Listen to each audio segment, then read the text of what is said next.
Et merci à CanCovid de m'avoir donné l'occasion de présenter mon travail. Merci de me donner l'occasion de faire une présentation aujourd'hui. J'ai vu certaines des autres conférences. La mienne va être un peu différente parce que je vais parler d'un centre de recherche to que support. notre institut fait pour appuyer l'analyse liée à la COVID-19 en Ontario. Désolée, j'ai des problèmes de diapo. Pendant quelques diapos, je vais vous présenter l'ICES, que vous ne connaissez peut-être, notre organisation. Nous sommes un organisme à but non lucratif qui fait de la recherche. Nous avons 7 sites en Ontario. Notre premier centre a été établi en 1992 à Toronto, mais nous avons maintenant 7 sites dans la province et nous avons aussi une plateforme d'accès virtuel en ligne dont je vais parler un peu plus tard. Au cœur de notre institut se trouvent des gens, en fait, au cœur de notre institut se trouve le dépôt de données. Alors, en vertu d'une loi ontarienne, les CES peut recevoir de façon régulière des données en santé qui sont fournies par des services publics de santé en Ontario, par exemple, euh, des données sur les hospitalisations, sur des prescriptions, sur des résultats de laboratoire. Et nous avons aussi accès à d'autres données comme des données de sondage, des données écologiques et des données de recherche.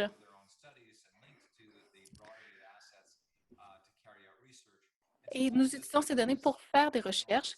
Alors, ça représente un énorme dépôt de données, environ 18 milliards de dossiers pour plus de 20 millions d'Ontariens. Ça représente les détenteurs de cartes OHIP actuelles et du passé. Ça représente donc Both données research and analytics. que nous pouvons utiliser pour faire des analyses. Pour ce qui est de la COVID-19, lorsque la pandémie a commencé, on s'est rendu compte de l'ampleur de la pandémie en Ontario et au Canada aussi. Donc, je parle de février, du début mars, et on s'est rendu compte que nous avions l'occasion à notre organisation d'appuyer la recherche et l'analyse de la COVID-19. Alors, au départ, nous voulions appuyer le système de santé, les hôpitaux et les régies de la santé ontarienne pour que toutes ces organisations puissent mieux réagir à la COVID-19. Alors, il y avait 4 priorités pour nous. Tout d'abord, nous voulions améliorer les données que nous avions pour que nos données puissent mieux répondre à des questions clés. Donc, nous voulions pouvoir de la Secondly, santé et des recherches des chercheurs par rapport à la COVID-19. Deuxièmement, nous voulions permettre d'avoir de meilleures analyses pour pouvoir faire des modèles et des évaluations rapidement. Troisièmement, nous voulions appuyer les chercheurs de l'ICES et des chercheurs externes qui font de la recherche liée à la COVID-19. Et quatrièmement, nous voulions établir des partenariats au national pour faire de la recherche. Alors, nous avons utilisé un réseau de recherche de données en santé du Canada. Alors, je vais commencer par le premier objectif, soit le fait d'améliorer nos données.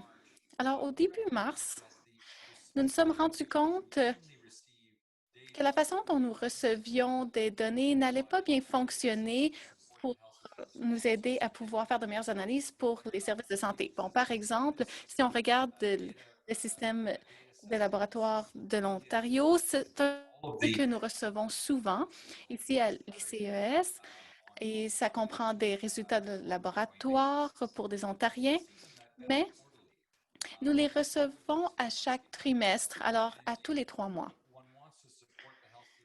Et si on veut bien appuyer le réseau de santé pour la COVID-19, nous savions que nous allions avoir besoin d'avoir un accès plus fréquent à ces données. Aussi, nous voulions avoir accès aux tests de la COVID-19, aux résultats de tests qui ont commencé au début mars en Ontario. Alors, nous avons commencé à travailler très tôt en mars avec nos partenaires de données pour recevoir des données beaucoup plus rapidement et surtout les résultats de tests pour la COVID-19. Et depuis plus d'un mois, nous recevons à chaque jour des résultats de tests de la COVID-19 pour la population ontarienne. Alors, A pas test nécessairement en temps réel, mais c'est très rapide. Alors, alors, ce n'est pas mis à jour tous les jours, mais à peu près tous les 2 jours, et nous recevons ces résultats de façon quotidienne, et on peut donc ajouter ces résultats de tests dans notre dépôt de données. C'est sûr qu'on fait beaucoup d'analyses de ces données. On peut en faire des algorithmes et on essaie vraiment de filtrer ces données pour qu'elles puissent ensuite être accessibles pour les organisations qui ont besoin de ces données. Deuxièmement, nous voulons avoir des données plus détaillées dans les bases de données existantes. Alors, nous avons parfois les adresses des personnes dans notre dépôt, mais nous voulions identifier les personnes, les patients qui résident dans des établissements de soins de longue durée ou dans d'autres endroits plus vulnérables à la COVID-19. Alors, nous avons travaillé avec le ministère de la Santé pour pouvoir avoir des données plus détaillées pour pouvoir analyser ces populations vulnérables. Aussi, nous avons conclu des ententes pour recueillir de nouveaux ensembles de données pertinents pour la COVID-19 et nous venons de commencer à recevoir ces nouvelles données. C'est sûr qu'il y a toujours des défis par rapport à la cueillette de données. J'ai déjà mentionné les données sur la COVID-19 que nous recevons quotidiennement, mais pour ce qui est d'autres données, nous ne les recevons toujours pas très rapidement. Et c'est sûr que c'est difficile de recevoir des données sur les résultats, par exemple des données sur les hospitalisations liées à la COVID-19 et les données quant à la mortalité, c'est difficile aussi à obtenir et c'est vrai pour tout le Canada. Le deuxième grand objectif pour nous, c'était de permettre de faire de l'analyse pour pouvoir appuyer des modèles et des évaluations rapides. Et nous voulons pouvoir évaluer les systèmes de santé, ce qui n'est pas la même chose que de faire de la recherche.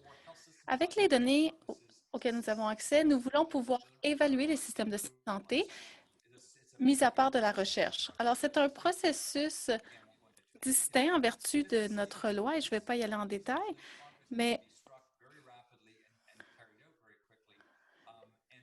ce genre d'évaluation peut se faire très rapidement. Alors, nous utilisons cette capacité pour créer des rapports quotidiens pour la province, pour le système de santé, pour les régies de la santé et pour d'autres organismes qui sont responsables de la réponse à la COVID-19 en Ontario. Donc, on veut savoir qui se fait tester en Ontario, qui a des résultats positifs. Et quand je dis qui, je ne veux pas seulement avoir des renseignements sur leur adresse ou sur leur sexe. On a aussi des données sur leur profil de comorbidité. Donc, est-ce qu'il s'agit de patients diabétiques qui font de la pression artérielle? Et ça nous permet aussi d'analyser les populations plus vulnérables, par exemple les personnes qui habitent dans des centres de soins de longue durée, d'autres populations, par exemple, des particuliers qui sont en fait itinérants. Nous travaillons aussi avec des partenaires autochtones en Ontario, avec des Premières Nations et avec des organisations métisses et de Premières Nations pour créer des rapports qui se rapportent à ces populations et nous les partageons avec ces communautés et nous les partageons aussi avec les leaders autochtones. Nous travaillons aussi avec des intervenants dans le système de santé, des chercheurs, pour pouvoir faire de l'analyse pour appuyer des modèles. Je parle ici de modèles liés à la capacité, à la demande. Qu'est-ce que j'entends par capacité? expected. Dans les unités de soins intensifs et pour savoir combien il y a de cas de COVID-19. On voit ici un exemple des analyses que nous faisons. Alors, on voit ici la version publique d'un rapport que nous publions quotidiennement pour le système de la santé sur les tests liés à la COVID-19. Il y a aussi une autre version qui est sur notre site Web et qui est souvent mise à jour. Ici, on a des renseignements sur les personnes qui se font tester en Ontario et on voit leur proportion par rapport à la population qui ne se fait pas tester. Ensuite, on peut avoir plus de détails sur toutes sortes de facteurs de risque. Et ici, on voit un tableau qui montre la situation au fil du temps dans les centres de soins de longue durée en Ontario. Donc, il y a environ 620 centres de soins de longue durée. Ici qu'au fil du temps, le nombre de centres où il n'y avait pas de résultats positifs a diminué. Et il y a de plus en plus de centres où il y a des patients qui ont des résultats positifs et dans des proportions de plus en plus élevées. Alors ça fait partie des rapports que nous créons et que nous mettons à jour, et c'est disponible pour la population et pour le système de santé. Le troisième objectif, c'est d'appuyer la recherche sur la COVID-19 à l'ICES et d'appuyer la recherche faite par des chercheurs externes. Les chercheurs de toute la province et les chercheurs de l'ICIS ont commencé à travailler de très près pour identifier les possibilités pour étudier la COVID-19 et beaucoup de subventions ont été offertes et d'autres concours ont eu lieu aussi partout au pays. Et aussi, 30 projets de recherche ont déjà été approuvés et ont déjà commencé. Ils sont à différents stades, mais ils sont tous par rapport à la COVID-19. Ces projets représente tout un éventail de sujets, par exemple la santé de la population, des populations plus à risque, les maladies que les patients ont, ou certaines recherches peuvent se concentrer sur des populations vulnérables. Il y a des études sur la pharmacologie, sur les médicaments que les patients prennent pour des maladies chroniques. Et ces médicaments les protègent peut-être de la COVID-19 ou les rendent plus à risque. Et il y a aussi des recherches sur la prédiction des infections et aussi on regarde les répercussions sur les restrictions dans les systèmes de santé pour les patients qui ne sont pas atteints de la COVID-19. Nous utilisons notre plateforme d'analyse pour l'intelligence artificielle dans le cadre de certaines de nos méthodologies. Donc, pour ce qui est des chercheurs qui ne font pas partie de CIS, eh bien, ils peuvent eux aussi avoir accès à nos données et ils peuvent faire de la recherche avec nos données grâce à notre plateforme d'analyse de données qu'on appelle en anglais DAS, D-A-S. Le DAS existe depuis environ 6 ans et c'est appuyé par l'ICIS. Et il y a des données canadiennes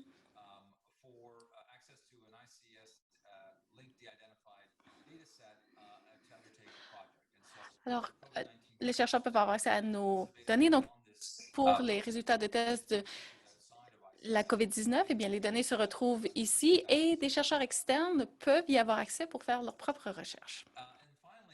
Et finalement, notre quatrième objectif, nous voulons appuyer la collaboration nationale pour la recherche sur la COVID-19. Alors, vous avez peut-être déjà entendu parler de la stratégie de recherche axée sur le patient, une plateforme canadienne. Encore une fois, l'ICIS est un partenaire et nous sommes aussi un partenaire. Et cette plateforme lie des données de partout au pays pour que nous puissions faire de la recherche entre provinces et entre territoires. Donc, il y a une analyse de distribution qui est faite, mais ce n'est pas la seule analyse qui est faite. Alors, le site Web se retrouve ici, cdp.hdrn. C'est le réseau de recherche sur les données de santé du Canada qui a créé cette plateforme. Et je vais vous dire que sur le site Web, on voit aussi cette page. Alors, le site Web ici en bleu. Et ce site Web vous donne sur les données sur la COVID qui sont disponibles différentes plateformes du réseau de recherche sur les données de santé du Canada ou d'autres partenaires. Donc, par exemple, 3 provinces, Terre-Neuve, l'Alberta, l'Ontario, ont des données sur les résultats de tests qui sont intégrés dans leur plateforme de données. Alors, on peut déjà commencer à faire de la recherche dans différentes provinces et dans différents territoires. Voilà, je vais m'arrêter ici. Je vais répondre à vos questions et je vais arrêter de partager mon écran. Très bien, merci énormément, Michael. On a déjà des questions qui sont prêtes pour vous. Merci de votre présentation. Est-ce que l'ICES a accès à des données d'imagerie, par exemple, les scans? Non, présentement, je n'ai pas de données d'imagerie qui sont disponibles sur notre plateforme pour clinique. Il y a quelques études qui ont intégré des données de génomique dans leur plateforme pour faire des liens entre les données. Donc, c'est possible de le faire, mais nous ne recevons pas de données sur la génomique dans notre dépôt. Alors, le chercheur devrait ajouter ses propres données de génomique dans la plateforme et les lier. Très bien. Maya a demandé comment est-ce que la cueillette de données de l'ICIS est différente par rapport à la plateforme du ministère de la Santé de l'Ontario qu'on appelait auparavant Panther. Le ministère de la Santé a un environnement de calcul pour la recherche sur la COVID-19 et nous sommes un partenaire. Il y a d'autres fournisseurs de données qui participent à cet effort. Je pense que dans les premiers stades, les données vont être pas mal similaires comparées à la plateforme de l'ICES. Je pense qu'au fil du temps, nous espérons que nous allons avoir des données supplémentaires, par exemple des données d'imagerie, d'autres ensembles de données qu'on n'a pas encore déterminées. Pour l'instant, je dirais que la plus grande différence entre nous et le ministère de la Santé, c'est la capacité de calcul. Parce que le ministère de la Santé aimerait bien mettre l'accent là-dessus. Très bien, très intéressant. Peter Rogan a demandé, est-ce qu'il faut avoir une approbation pour avoir accès au réseau de recherche sur les données de santé du Canada? Oui, alors un chercheur pourrait communiquer avec nous, parler à notre personnel, nous parler de son idée de recherche. Alors tout d'abord, on doit déterminer la faisabilité. Ouais, parce que nous, avant de faire la demande d'une subvention, alors c'est sûr qu'il faut discuter avec nous pour savoir si nous pouvons appuyer le chercheur, parce que nous pouvons aider les chercheurs à faire une demande de subvention. Ainsi, nous pouvons leur expliquer comment les services d'analyse et de données pourront les aider à faire leur recherche. Une autre question, est-ce que les données dans le réseau de recherche sur les données de santé du Canada sont seulement des données administratives ou s'agit-il de données sur les résultats? Alors, c'est un peu... Donc, il y a des données sur les hospitalisations.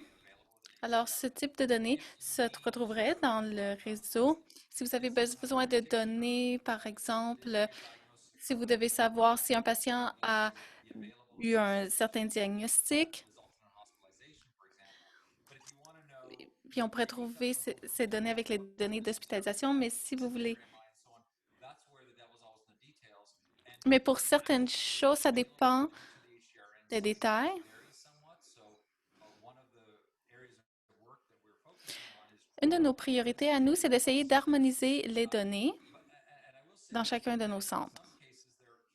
Mais dans certains cas, nos données peuvent être vraiment très détaillées dans des cohortes précises.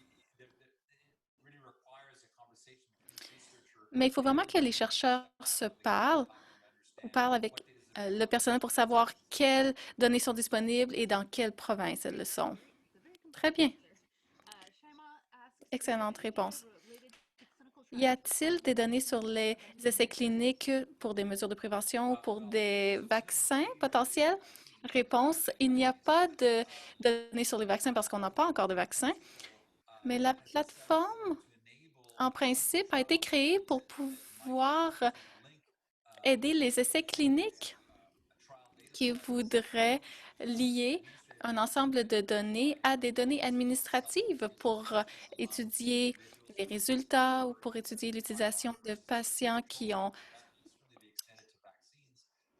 des patients contrôle, des patients qui ont suivi des tests.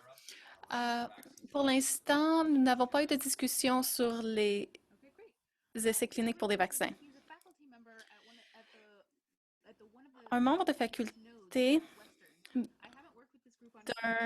des centres de l'ICES de Western